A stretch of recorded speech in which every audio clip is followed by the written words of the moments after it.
Saudara, rangkaian kasus kekerasan dengan pelaku anggota Polri membuat DPR akan mengevaluasi Polri. Lalu apa saja yang seharusnya dievaluasi? Kami bahas bersama Rudianto Lalo, anggota Komisi 3 DPR dari fraksi Partai Nasdem. Kemudian juga bergabung ada Yusuf Warshim, anggota Kompolnas, dan ada Wirya Adiwena, Wakil Direktur Amnesty International Indonesia. Selamat malam Bapak-Bapak. Selamat malam. Saya mau ke anggota Komisi 3 DPR terlebih dahulu, Pak Rudi. Jadi sebenarnya kalau DPR ini berencana akan mengevaluasi rentetan kasus kekerasan yang dilakukan oleh polisi, akan mulai dari mana dulu, Pak? Ya tentu kan kita berkaca dari peristiwa rentetan peristiwa dari Solo, Semarang, dan terakhir ini sebelumnya ada di Palu, penyiksaan mengakibatkan meninggalnya tahanan, lalu kemudian di Solo polisi tembak polisi, Semarang polisi tembak pelajar, yang terakhir Kalimantan Tengah, ini lebih parah lagi, polisi mencuri dengan kekerasan mengakibatkan orang meninggal. Nah, rentetan peristiwa ini memang harus ada yang dievaluasi. Ya, itulah mengapa saya termasuk mengusulkan untuk kita panggil Irwasum baru, kebetulan Irwasum baru, kemudian Kabid Propam. Kalau perlu kita panggil semua Propam di tingkat Polda. Tidak termasuk memanggil Kapolri? Ya kemarin kita teknis, kita mau bicara evaluasi.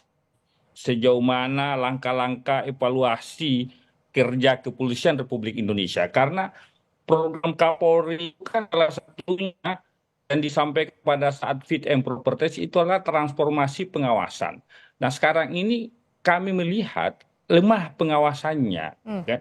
Karena rentetan peristiwa yang terjadi. Ini apa sebab? Makanya kami mengusulkan agar tanggung jawab per orang pelaku oknum ini, kalau perlu menurut saya harus ada regulasi atau aturan atau perkap, harus ada tanggung jawab institusi, Pak. Ketika ada oknum yang melakukan peristiwa pidana seperti ini, pelanggaran berat ini, maka tanggung jawab institusinya juga harus ada. Misalkan, ya pelakunya oknum di Polres di bawah, maka ketika ada pelanggarannya, maka pimpinannya pun 2 tingkat ke atasnya harus dimintai tanggung jawab. Oke, berarti termasuk kepalanya di situ ya? Ya, supaya tujuannya adalah supaya pengawasan itu jalan. Ya, seorang Kapolres, seorang Kapolda bisa mengawasi anggotanya yang jumlahnya banyak misalkan. Kalau ini gitu, kan dalam rangka meminimalisir atau mengurangi peristiwa-peristiwa yang dilakukan oknum. Kalau gitu saya pertanyakan ke Amnesty deh, ke Mas Wirya. Mas Wirya, ini sebenarnya hanya pada oknumnya saja, pada tadi Irwasumnya harus diperiksa, atau justru sampai ke atas-atasnya semuanya termasuk Kapolrinya yang diperiksa? Ya, terima kasih Mbak. Jadi kalau ditanya soal oknum itu agak menggelitik ya sebenarnya, karena rentetan kejadian yang tadi sudah disampaikan Pak Rudi tidak terbatas pada kejadian-kejadian itu saja dan tidak terbatas pada kejadian terjadi di tahun ini saja. Memang kemarin kita melihat beberapa kasus mencuat dan itu menimbulkan kegelisahan di publik, tapi sejatinya kasus itu sudah ratusan kekerasan yang diduga dilakukan oleh aparat kepolisian di seluruh Indonesia sepanjang tahun ini. Dan saat kita melihat pada kasus-kasus yang terjadi pada saat demo peringatan darurat, itu kasusnya sudah luar biasa banyak sekali. Setidaknya 579 orang warga sipil menjadi korban kekerasan polisi. Dalam video-video yang kita lihat pun ini kekerasannya luar biasa keterlaluan. Ada misalnya kalau saat kami lihat tuh orang terjatuh dipukuli dengan pentungan 3 kali, habis itu masih ditendang kepalanya. Nah, ini tidak terbatas pada yang terjadi tahun ini saja. Kita lihat demo Omnibus Law tahun 2020. Amnesty juga mencatat 411 korban kekerasan kepolisian. Di antara 2 periode tersebut adalah... Dan kategorinya sudah parah kah ini? Yang jelas ini terjadi sebuah keberulangan. Dan saat kita melihat keberulangan dari tahun demi tahun, kasusnya ratusan, ada kasus yang menjadi tragedi seperti Kanjuruhan.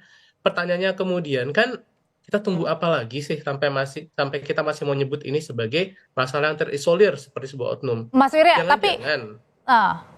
tapi kalau misalnya kita melihat dari rentetan demi rentetan yang ini diketahui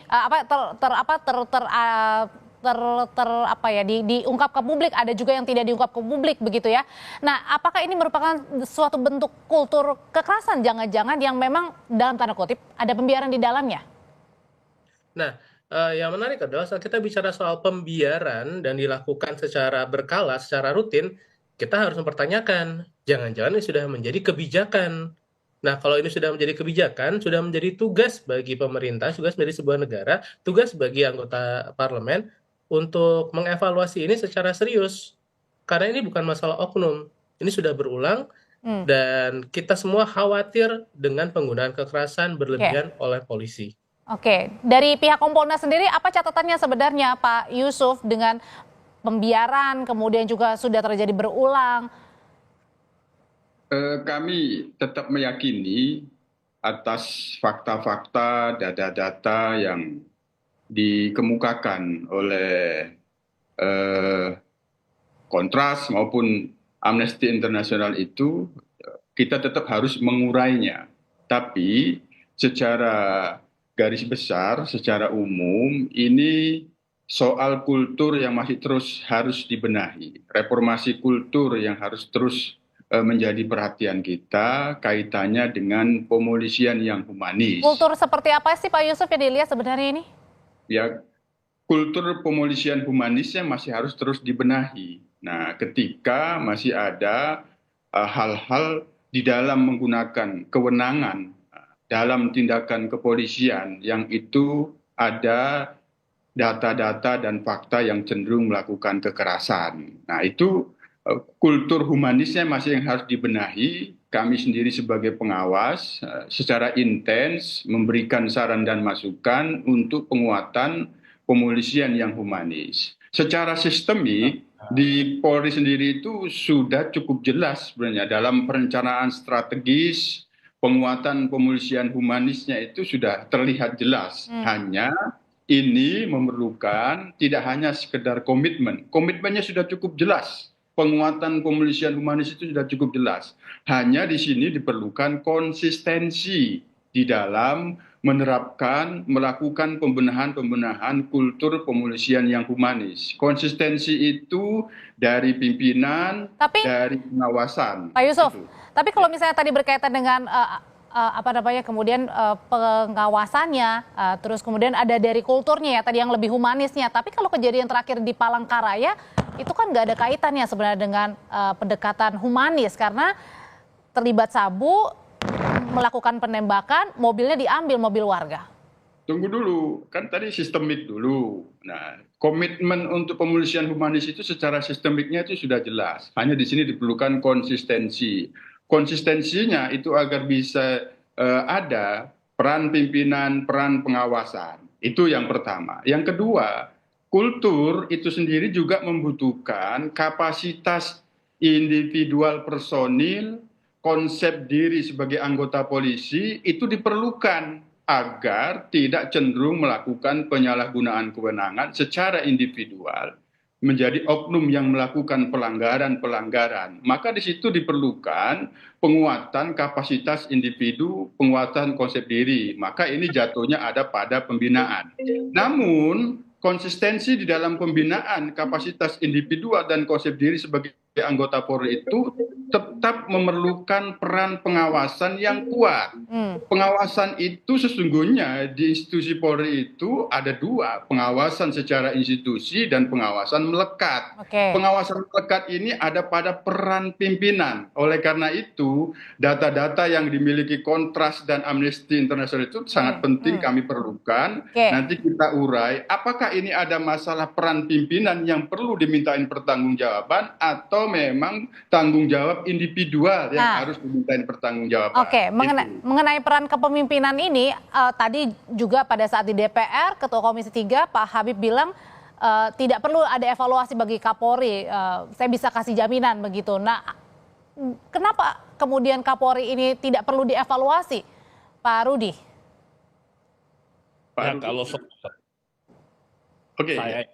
Kalau soal evaluasi mengevaluasi itu kewenangan presiden yang punya kewenangan, ya kan? Yang kita perlu tekankan catatan-catatan ini di balik banyak peristiwa ini, maka Polri harus Tapi kan Komisi 3 juga bisa memanggil, Pak. Ya, kami baru-baru panggil rapat kerja dengan Pak Kapolri beserta jajaran. Secara khusus banyak kami tanyakan, termasuk kerja-kerja Kepolisian Republik Indonesia.